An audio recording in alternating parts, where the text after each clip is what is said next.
My name is Ellen. I run the crisis hotline here in Kern County. And we're going to talk about something that nobody wants to talk about because there's so much stigma and taboo associated with it. We're going to talk about suicide today. I know, that sucks. But it's something we have to talk about. You know, it's the second leading cause of death for people your age behind accidents. But why don't we talk about it? It's a tough subject. It's a tough subject. We're talking about life and death here. How many in this room have known somebody who's died by suicide? Almost everybody. How many in this room have helped somebody who's been at risk, who's been thinking about it, and you helped them through it? Almost everybody. Well, hopefully I will give you some tools to help you with that. How many in this room have had their own thoughts of suicide? Thank you. It takes a lot of courage to share that. Chances are there's more in this room, but why, if I would have asked how many of you have skinned your knee, we all would have raised our hand and not thought a thing about it. But because when it comes to suicide, we think differently. What does the typical suicidal person look like? Could be anybody. Anybody in this room. It doesn't matter if you have all the money in the world or nothing, or you're popular or you're not. Anybody at some time in their life could be at risk for suicide. We used to say 90% of the people who died by suicide had a diagnosable mental illness. That's not true anymore. Life is hard. We don't have coping skills. And at your age, a lot of times you haven't developed coping skills. Or we have unhealthy coping skills. More people in the United States now die by suicide than by car accidents. The CDC, Centers for Disease Control, are now calling it an epidemic. We don't know. We think we know a lot about suicide, but we don't. In Kern County last year, we had 102 suicides. 7 of those were under the age of 20. I can't remember much, but I can't get all those numbers out of my head. We talked about what a typical suicidal person looks like. I'm really passionate about this because it's affected my family in so many ways, and myself. I'm an attempt survivor. From the time I was 14 to 24, every day I thought about it, but that was back in the dinosaur days when you really just didn't talk about it. When I was 18, my cousin took her own life, and I was so pissed. She was a couple years older than me because she had figured it out. We didn't know each other was thinking about it. And so I didn't tell anybody how angry I was, because then they would know that I was thinking about it. When I was 24, I had moved to another state and I attempted, ended up in a hospital, moved back to California and stayed at my parents' house and thought, well, I'm just going to stay in my bedroom for the rest of my life because I'm crazy. And my family and friends said, no, you need to get help. You need to go to a doctor. You need to get some counseling, and they finally talked me into it, and I did get help. Took a while to get on the right medication, and went to counseling for a long time. I think I put my therapist daughters both through college. I went for so long, but I've been pretty cool. I take care of myself, I try to get enough sleep, I exercise sometimes, I do what I need to do. And they diagnosed me with bipolar disorder 2. And I don't tell people I'm bipolar. It's only a small part of who I am. I have a normal life. I work about 60 hours a week. I have a car payment, a house payment, a boyfriend. I got tons of grandkids, a lot of them about your age, who drive me up a friggin' wall. But I love them. I love them. And you're at higher risk for suicide. But I've lost 2 brothers and 2 cousins to suicide. I'm supposed to be the one who's dead. Both of my brothers suffered from alcohol abuse, but they also suffered from depression, but they weren't going to get help because I got this. Here's the thing, guys, I'm going to pick on you for a second. In our society, it's not your fault. It's the way society is. So, hey, I can handle this, but when you break your leg, you guys don't go home and put on your own cash. You go to the friggin' hospital. If you're sick, you have an infection, you don't get on Google and make your own medication. You go to the doctor. But when it comes to not feeling up here, guys think, I got this, I got to handle it on my own. And you don't know what the hell you're doing. You don't have it. You don't know what you're doing. And that's why 78% of all suicides are done by men. There is strength and courage in asking for help. Real men ask for help. I believe both of my brothers would be alive now if they would have asked for help. But they wanted to handle it on their own. So I don't know much, but I know about suicide and prevention. I work with people who've lost loved ones to suicide. With the coroner, when there's a suicide death, with the permission of the family, I go visit the family to try to normalize their grief and reduce trauma. And I run a group for people who've lost loved ones to suicide. I've done that for 12 years. I'm getting tired of it because it hurts every time I got to make that call. I'm sorry for your loss. And it's not getting better, it's getting worse. The rate of suicide for 10 to 14-year-old females in the last 20 years has risen 50%. The rate of suicide in the United States as a whole has risen 30%. But we're talking about it more, but it's still rising. Now, suicide is one of the most preventable causes of death. Not in all cases, but in many cases, we can prevent it. Does anyone have any idea how we can prevent it? Talking about it. Talking about it? Learning. I'm sorry. Opening up your mouth. Yeah. Learning the warning signs and not being afraid to ask about it. Are you thinking about suicide? So this training is called QPR, Question, Persuade, and Refer. Does anyone have any idea what the question is? You're going to find out. Stay with me. You are so cute. So, question, persuade, and refer. If you can go to the next slide, please. It's not intended to be a form of counseling or treatment. You don't have to have a million letters behind your name. You just got to care about people. It's intended to offer hope through positive action. Hey, I've noticed things have been going on. I'm worried about you. Are you thinking about suicide? So there's a lot of myths about suicide. No one can stop it, and that's wrong. People used to say, oh, it's behavioral health, mental health business to stop suicide. Suicide prevention is everybody's business. Not the crisis hotlines. It is our business, but it's everybody's business. If people get the right kind of help, and sometimes that's hard to get, they'll probably never be suicidal again. Here's the big one. I have parents call me all the time. I think my kid's suicidal, but I don't want to ask them because then they'll go do it. Has anyone ever heard that one? My generation believes that. It'd be like me saying, are you thinking about suicide? And you say, gosh, Ellen, I never thought about it before, but I'm going to go buy a gun. It's never going to happen. But parents tell me, I can't ask them. And it's like, you cannot put the idea of suicide in someone's head. If they're at that point, man, they are already thinking about it. But the research shows this. Most people won't come to us and tell us they're thinking about suicide. Why? It's premeditated. They think we're going to call them crazy. They think we're going to lock them up. They think we got handcuffs in our back pocket. They think we're going to judge them and say, Guessy, cray. All the research shows this. People want us to ask them. If we see signs, people actually want us to say, you know, I've noticed this and that, and I'm worried about you. Are you thinking about suicide? And guess what? You may have to ask more than once, but the majority of the time, they'll tell us. Why is that question so hard to ask? It's uncomfortable because we're talking about life and death, and I'm not a professional. I don't know how to do that. But it can be the difference between life and death.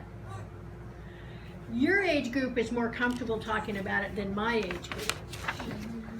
Ask that question and save a life. So, it will lower the anxiety and people are more apt to talk. People call the hotline all the time, and what I say is they want to emotionally vomit because what's happening is we do this all the time and we don't see each other anymore. My grandkids, they will not pick up the friggin' phone. So I'll call, and it's like, I know you see that phone right there and you see my name.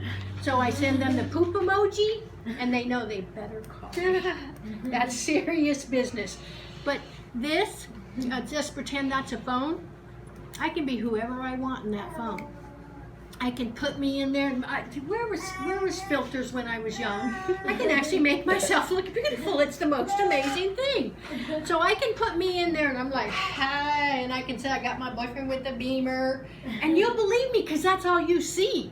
And then you can go in there and be all that and you all that. But what you don't know is my dad's beating the crap out of me. What we don't know about you is you've got bulimia. What we don't know about you is your mom left 6 months ago. I'm just making all this up.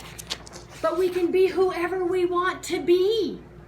And it's all a lie because we want to be about that cute person on that poster and she's all photoshopped. So we compare each other on lies. And comparison is the thief of joy, right? So no one is who they really are because we want to be like somebody who really isn't. Social media, all the research now is showing between bullying and no one is real has led to some of the uptick in suicide. Be who you are. Every person in this room is beautiful to me, even you guys. You're beautiful inside and out. You're perfect just the way God made you. Don't forget that. Don't let anyone blow smoke up you. You are perfect just the way you are. Only experts can prevent and predict. Guess what? We can't predict. There's not a gene that says, oh, you are and you aren't. All of us, if we learn the warning signs and aren't afraid to ask about suicide, we may be able to prevent a suicide. And if we realize that anybody could be at risk of suicide, then we're not going to overlook and say, oh man, they got it all together. They would never do it. Robin Williams, who had more money than God. Chester Bennington. Who would have thunk, right? Next page, please. This is a nice Oh, second. suicidal people keep their plans to themselves. Guess what? The majority of people who die by suicide talk about it or throw us clues that they might be thinking about suicide, whether it's consciously or unconsciously. But they say things like, pretty soon you won't have to worry about me. Things are going to be different when I'm gone. Everybody'd be better off without me.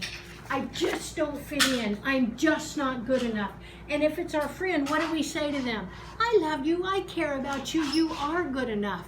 Instead of saying, wow, tell me more about that. It sounds like you're in pain. We want our friends to feel good. And a good friend would say, wow, that sounds tough for you. Tell me more. Because what we're telling, when we tell them, oh no, I love you, we're telling them, I don't want to hear about that. I just want to hear you happy. Let's listen and ask for more. Those who talk about it don't do it. Guess what? The majority of people who die by suicide do talk about it. They're not going to say, oh, I'm going to go lie on the railroad tracks at 9 o'clock tomorrow morning.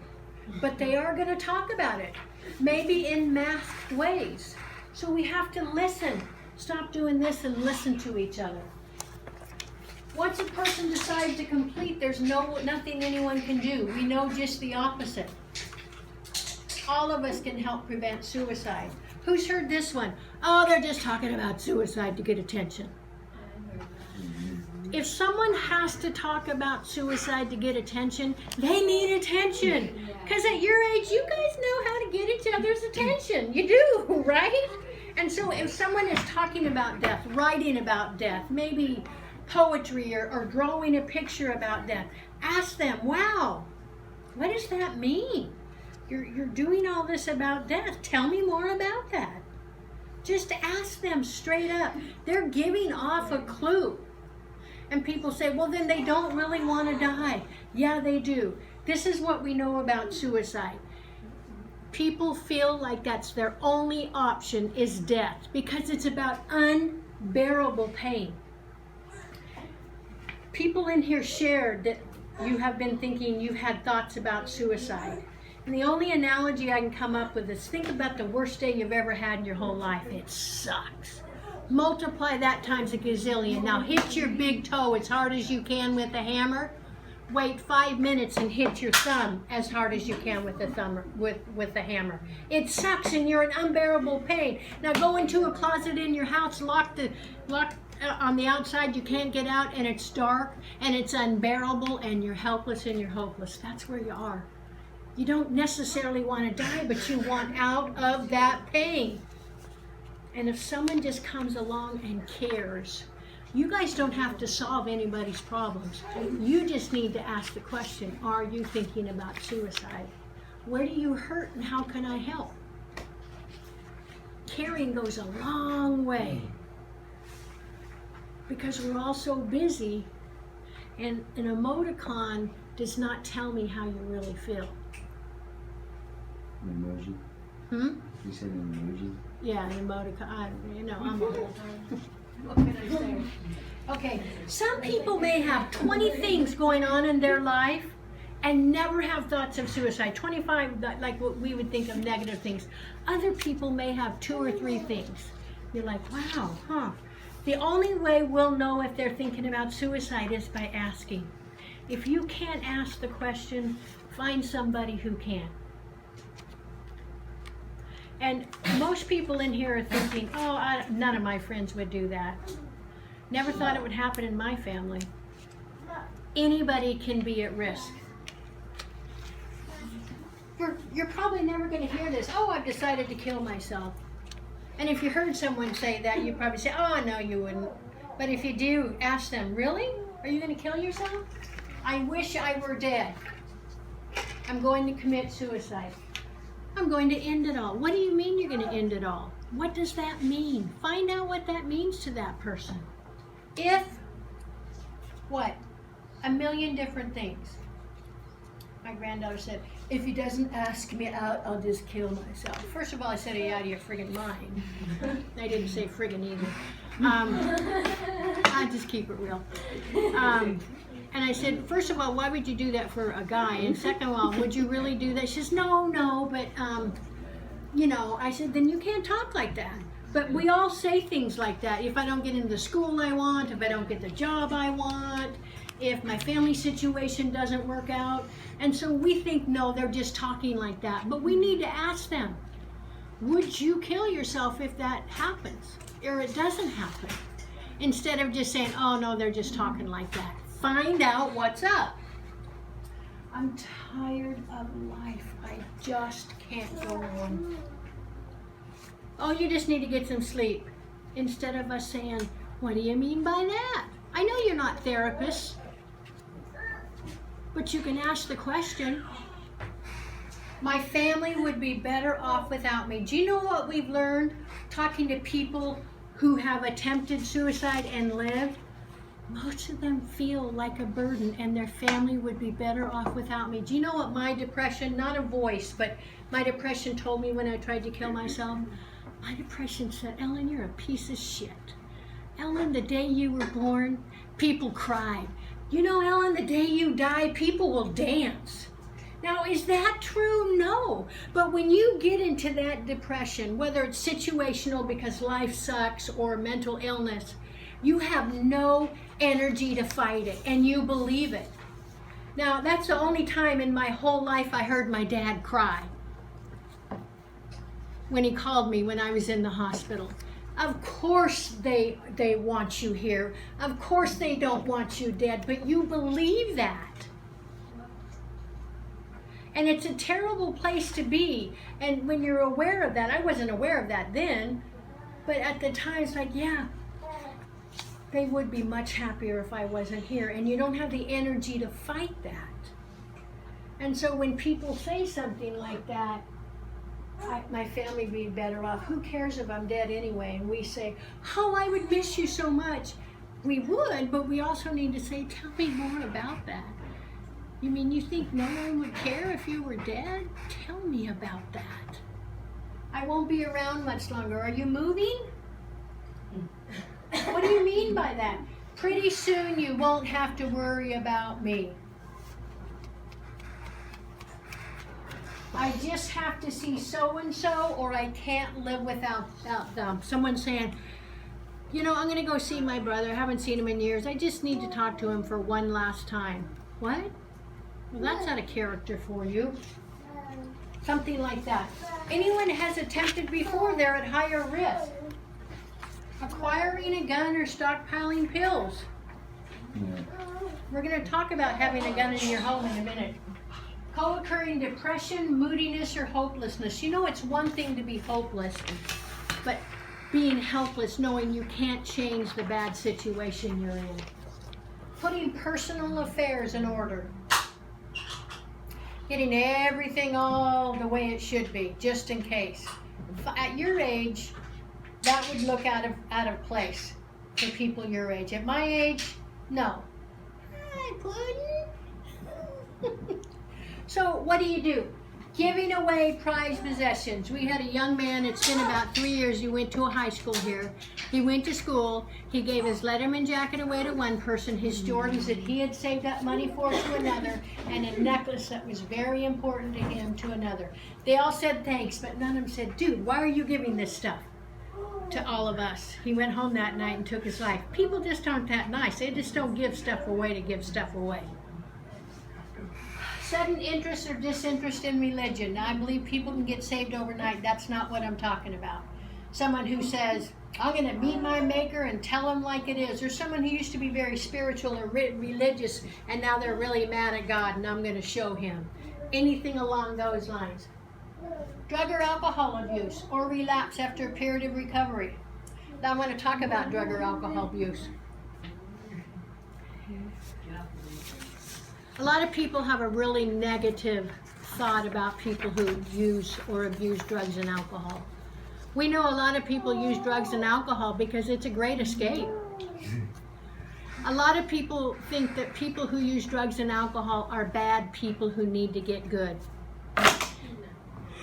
That is not true.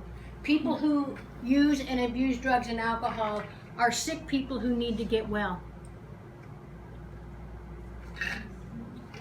I work with law enforcement, I work with all kinds of different groups, and I always give them this spiel because people under the influence do really bad things.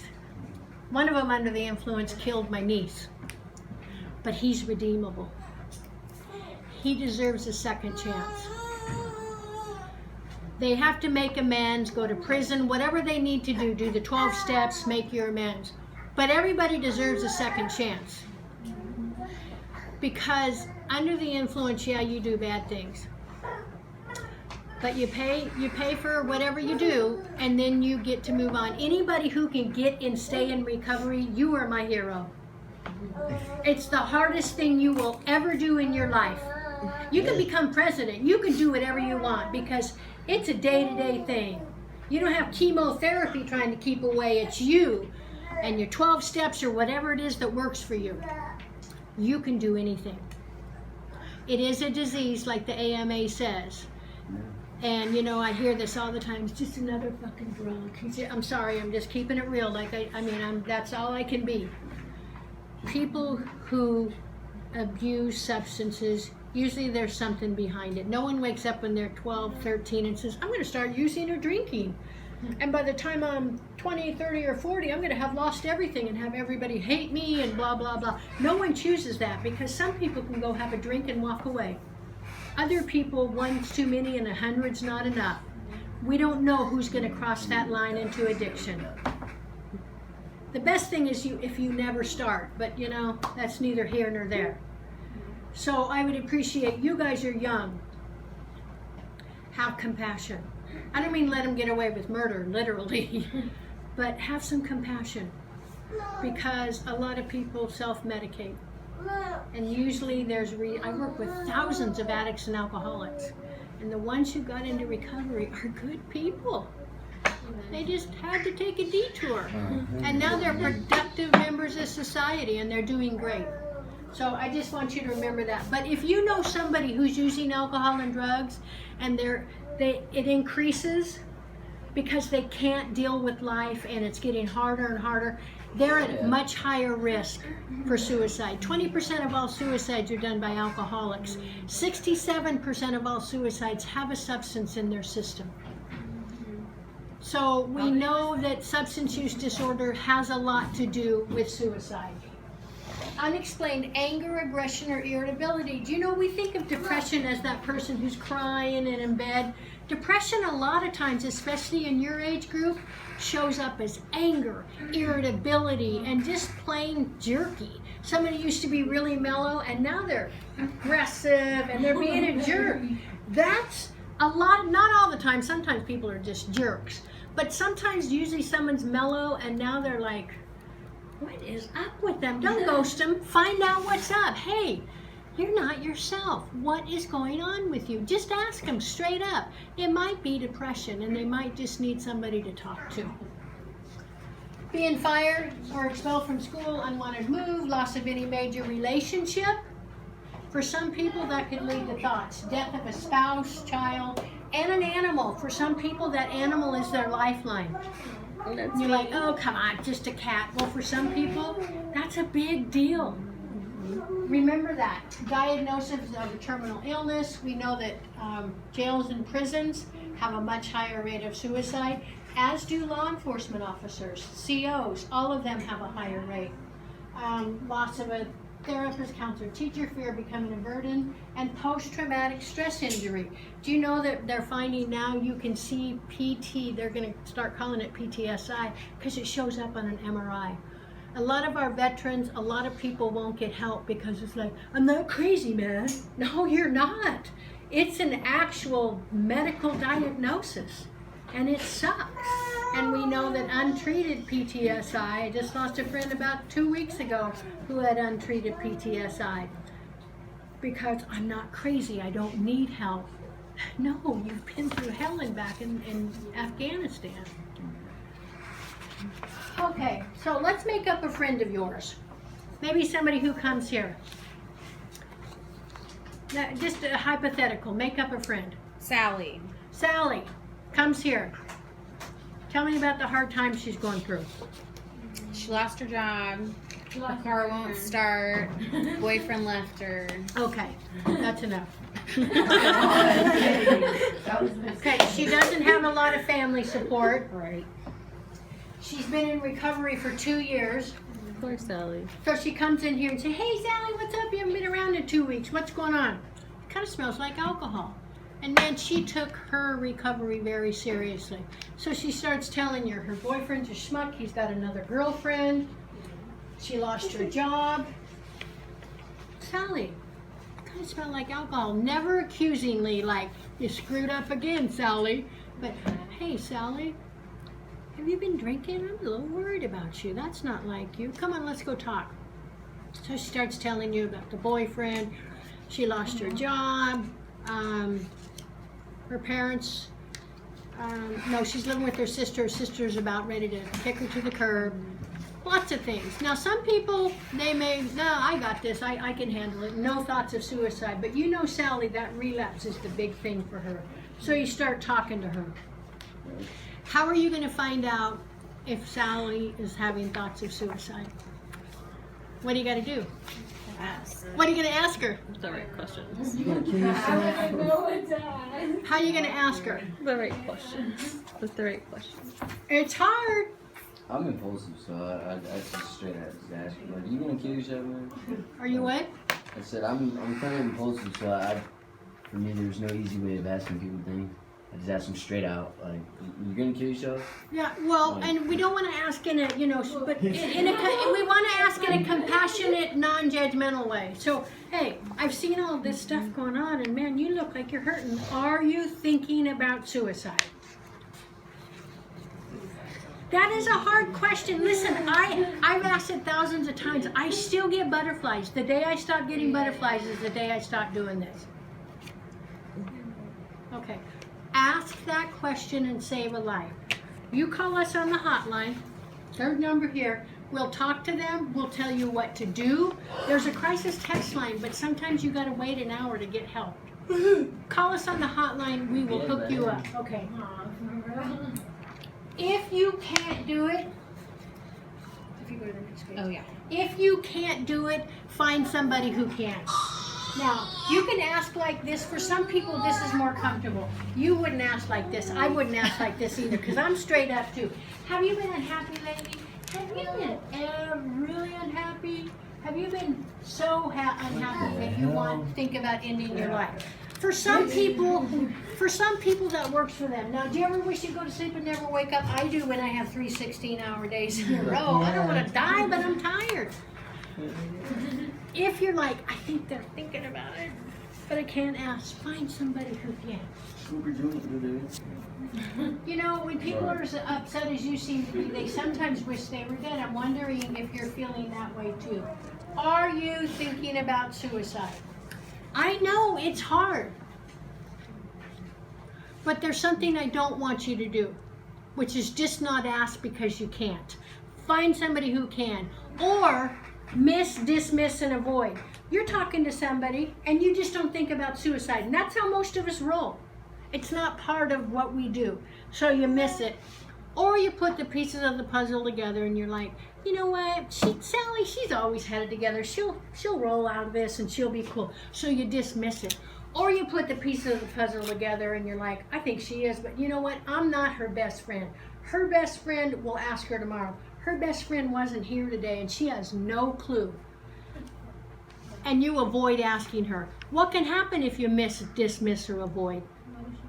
She could die. What's the worst thing that can happen if you ask the question?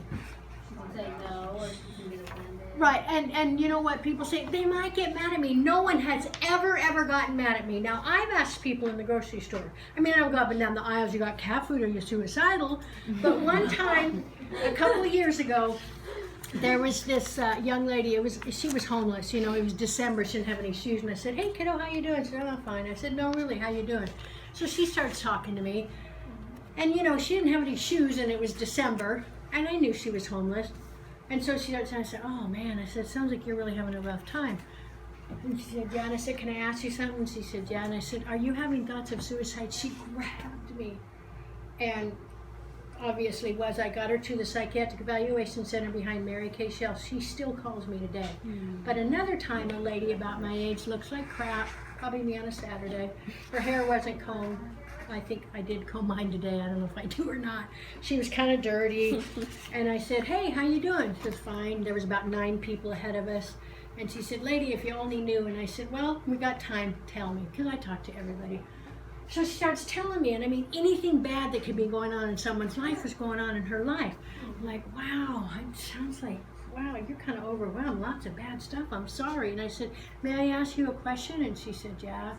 And I said, with all this going on, are you having thoughts of suicide? And she said, lady, are you out of your mind? And I said, well, no.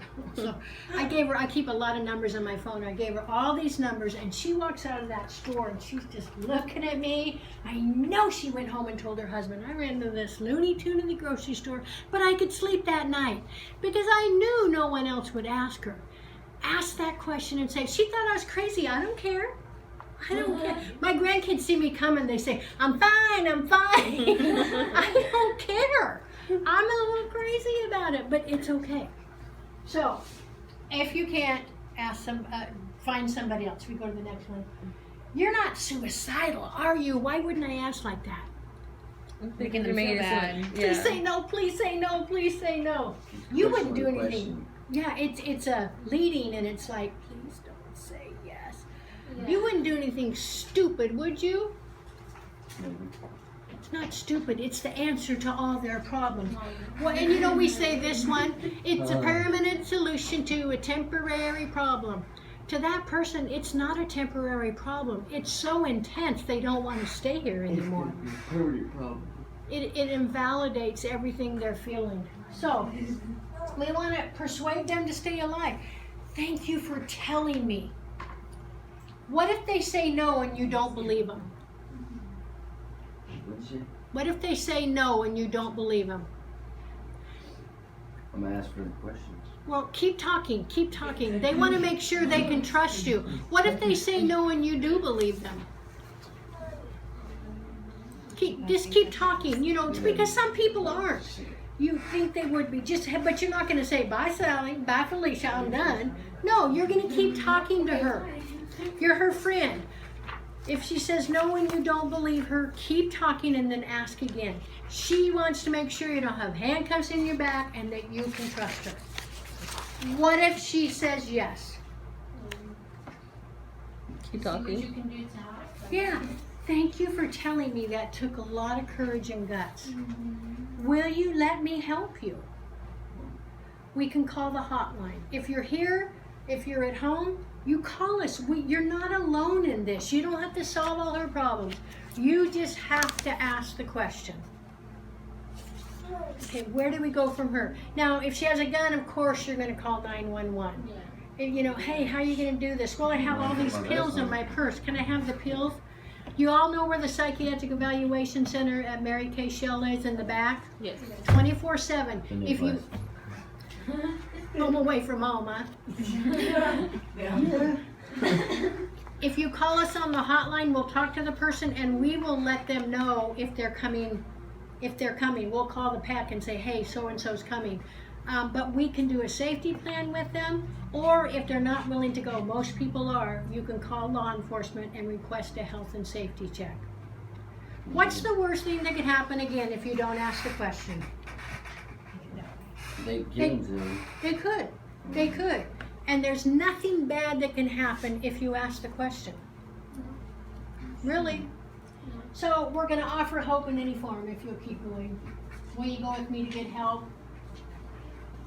You may have to spend the night with that person. Who knows? You may call their parents. You may call somebody. Every situation's going to be different. Caring, again, goes a long way. If you'll do it again, please. And keep going. This is all in your thing. So it's question, persuade, and refer. Keep going. Keep going. Okay, keep going. When you apply QPR, you plant the seeds of hope. Hope helps prevent suicide. So I want to go to this second part. They just added this. And this is about reducing gun violence. You know, you kind of brought something up earlier when I said that. Why am I going to talk about this? If you go to most suicidologists have always focused on why. Only about 20% of people who die by suicide leave a note. And we focused on why for so long, we still don't know why people die. There's just so many theories. So suicidologists are starting to focus on how people die. How people take their own life. So you got to push it like 4 times. Now, go back. Third. Okay. In Sri Lanka, people take their lives with pesticides. It's a terrible, awful way to die. So they made them less toxic, and they locked them up so people couldn't get into them. And their suicide rates dropped 50%. Non-fatal poisonings and other suicide methods did not drop. In the United Kingdom, people used to put their head in an oven. I thought that was just on TV, but they really did, to take their own life. Well, they replaced those gases with non-toxic gases, and their suicide rates dropped by nearly a third. Other ways to take your own life went up just slightly. The Israeli army, you're automatically drafted when you're 18 for 2 years. They had an extremely high suicide rate. The army, they would go home on weekends, and that's when they would kill themselves. Well, they stopped letting the recruits go home on the weekends with their gun, and the rate went down 40%. So why does reducing access to firearms? We know, talking to people who've attempted and lived, about 23% of people who die by suicide decide 5 minutes before, I'm going to do this. Now, I had suicidal thoughts for 10 years, but the actual I'm going to do it was about an hour before. Another 22% decide 5 to 18 hours before. 5 to 18 minutes before. So we know that about 50% of suicides are extremely impulsive, even though they've had thoughts for a long time. If you use a gun, that's low. It's about 85 to 92%. 92% of the time you're going to die if you use a gun, and if you don't, there's usually some sort of disability. Yeah.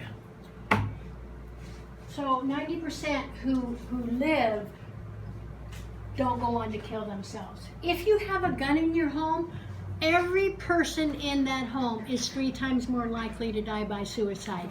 Not because you're crazy, but because of the impulsivity of suicide. Now, we can't lock up all the ropes, all the knives, but because we know that guns